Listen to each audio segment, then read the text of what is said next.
নমস্কাৰ, মই অমৰজ্যোতি বৰুৱা পুনৰবাৰ আপোনালোকক স্বাগতম জনাইছোঁ মই অন্যতম ভিডিঅ'লৈ। আশা কৰিছোঁ আপোনালোক সকলোৱে ভালে আছে।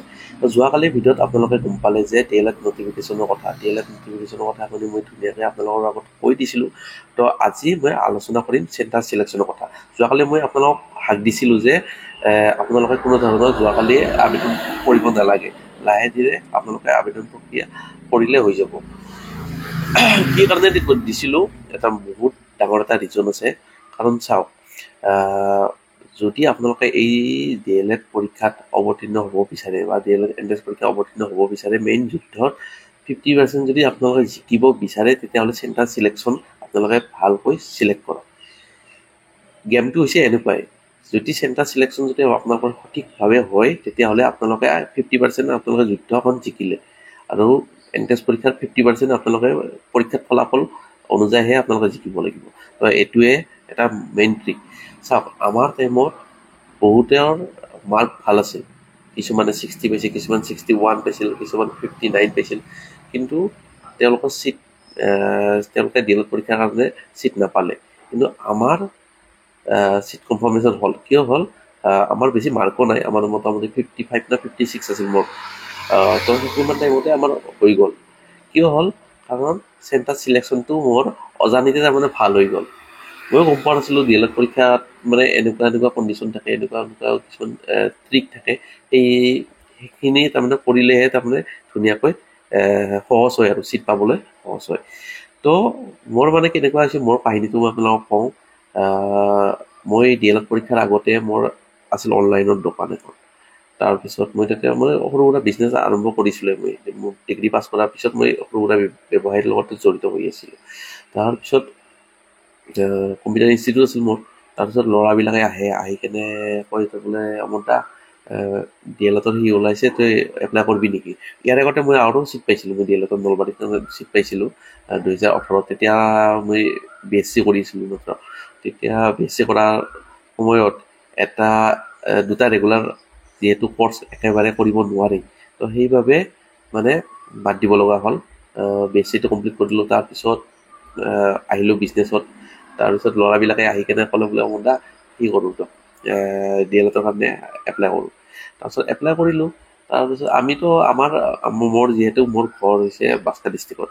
তো বাক্সা ডিষ্ট্ৰিক্টত তাৰমানে ইয়াত কলেজ নাই। এখন ডাইট আছে, কিন্তু এইবাৰ চাগে অপেনিং হোৱা নাই, এখন মানে বনাই আছে। তাৰপিছত কি হ'ল, আমি টিহুত চিলেকশ্যন কৰিব লাগে, নহয় আমি বৰপেটাত চিলেকশ্যন কৰিব লাগে, মানে এক্সাম দিবলৈ। তো লগৰ ল'ৰাবিলাকে যেতিয়া জোৰ কৰিলে, তেতিয়াহ'লে মই ভাবিলোঁ বোলে টিহুতে চিলেক্ট কৰোঁ নেকি। টিহুত যিহেতু 3খন আছে ইনষ্টিটিউট।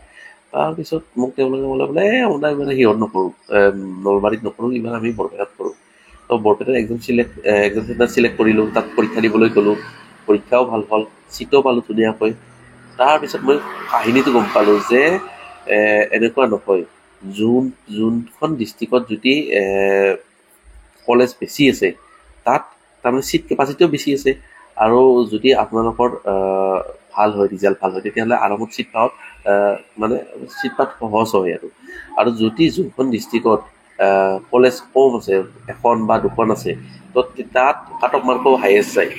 কাট অফ মাৰ্ক যদি হায়েষ্ট যায়, তেতিয়াহ'লে চিট পাবলৈ অলপ কঠিন হয়। সেনেহেন যিসকল তাৰমানে একদম মিডিয়াম ৰেঞ্জত ষ্টুডেণ্ট, তেওঁলোকৰ কাৰণে অলপ কঠিন হয়। যিসকলে একদম হাইফাই কাট অফ মাৰ্ক তুলি লৈছে, তেওঁলোকে আৰামত চিট পাই যাব। তো সেনেকুৱাই হৈছে কথাটো। মানে মেইন কাহিনীটো হৈছে চেণ্টাৰ চিলেকশ্যন, বুজি পাইছে?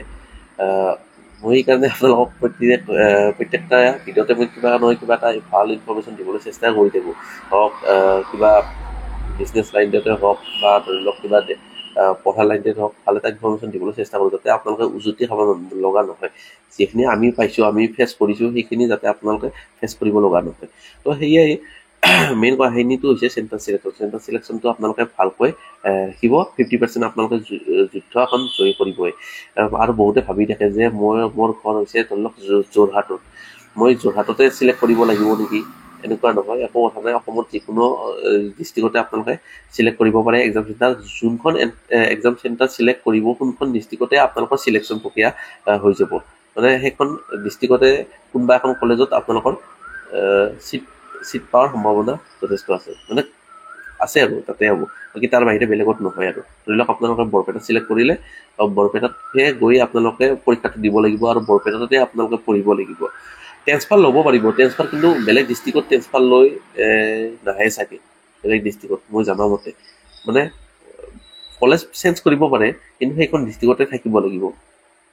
তো এইটো হৈছে মেইন কাহিনীটো।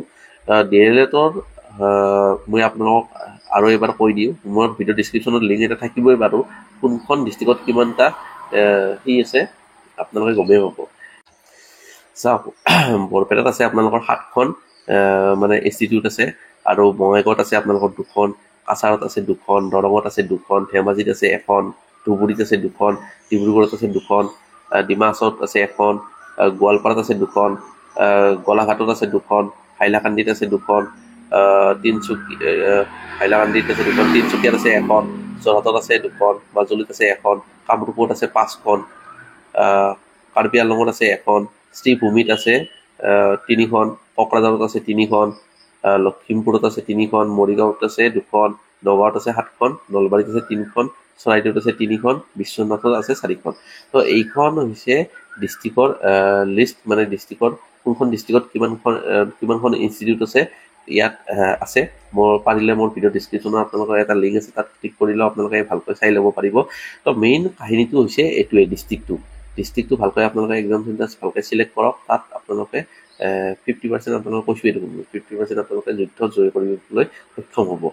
মানে বহুতে গম নাপায় DLEDত, ময়ো গম পোৱা নাছিলোঁ, মই যেতিয়া পঢ়া অৱস্থাতহে মই গম পাইছিলোঁ। তো সেইকাৰণে মই যোৱাবাৰ মই বহুতকে হেল্প কৰিছিলোঁ, বোলে এনেকুৱা নহয় এনেকৈ কৰিলেহে তাৰমানে হয় বস্তুবিলাক, সেইকাৰণে মই গাইড কৰিছিলোঁ। আৰু সেইবাবে তাৰমানে বহুতে আজিলৈকে মানে খবৰ লৈয়ে থাকে, আজিলৈকে মোক ফোন কৰি থাকে, আজিলৈকে মোক মেছেজ কৰি থাকে, খা খবৰ লৈয়ে থাকে বহুতে। এতিয়াও আপোনালোকে মোৰ কমেণ্ট ছেকশ্যনত যদি যায় কেতিয়াবা যায়, গমেই পাব যে এতিয়াও মোৰ লগত সেই আগৰে ষ্টুডেণ্টবিলাক এতিয়াও কানেক্ট হৈ আছে। তো এইটোৱে, যদি আমি কাৰোবাক যদি ভালকৈ ভাল উপকাৰ যদি কৰিব পাৰোঁ, ভাল যদি সহায় কৰিব পাৰোঁ, তেতিয়াহ'লে নিশ্চয় এটা ভাল সম্পৰ্ক গঢ় লৈ উঠে। তো সেয়াই আপোনালোককো ছাজেশ্যন দিছোঁ, ইমান নতুন বেচ যিহেতু। তো একো প্ৰব্লেম নাই, একো টেনশ্যন ল'ব লগা নাই, একেবাৰে ইজি এক্সাম। নেক্সট ভিডিঅ'ত মই ক'ম যে কি পঢ়িব লাগিব, একেবাৰে চকু মুজি যাওক। মইতো একেবাৰে পঢ়া নাছিলোঁ, চিধা গৈছিলোঁ। যিখিনি মানে 2018 যেতিয়া মই গৈছিলোঁ দিবলৈ, তেতিয়া মই অলপমান, তেতিয়া সহজ আছিল, পেপাৰবিলাক সহজ আছিল, লাহে লাহে অনুক্ৰমে টান হৈ গৈ থাকে। এইবাৰ ধৰি লওক 2025ত যিখিনি পেপাৰ আহিব, 2026ত ইয়াতকৈ টান আহিব। তো অনুক্ৰমে দিন গৈ মানে পেপাৰবিলাক হাত হৈ গৈ থাকে। তো একো নাই, একেবাৰে সহজ বস্তু। মই যিখিনি চাবলৈ দিম সেইখিনি চাব, তাৰ বাহিৰে একো বেলেগ ফ'কাছ কৰিব নালাগে। আৰু PDF-ৰ কাম চলি আছে, যোৱাকালিৰ পৰা মই আৰম্ভ কৰিলোঁ। খুব বেছি 3-4 দিনৰ পিছত ভাল এটা PDF আপোনালোকৰ কাৰণে মুকলি কৰি দিম। আৰু সেইখন PDF-ত আপোনালোকে পৰীক্ষা দি আহি মোক ক'ব লাগিব যে দাদা ইয়াৰ পৰা বোলে 80% কমন পাইছে, বোলে 70% কমন পৰিব এখন, কাৰণ গোটেই চিলেবাছ ৱাইজ মই কাভাৰ কৰি দিম।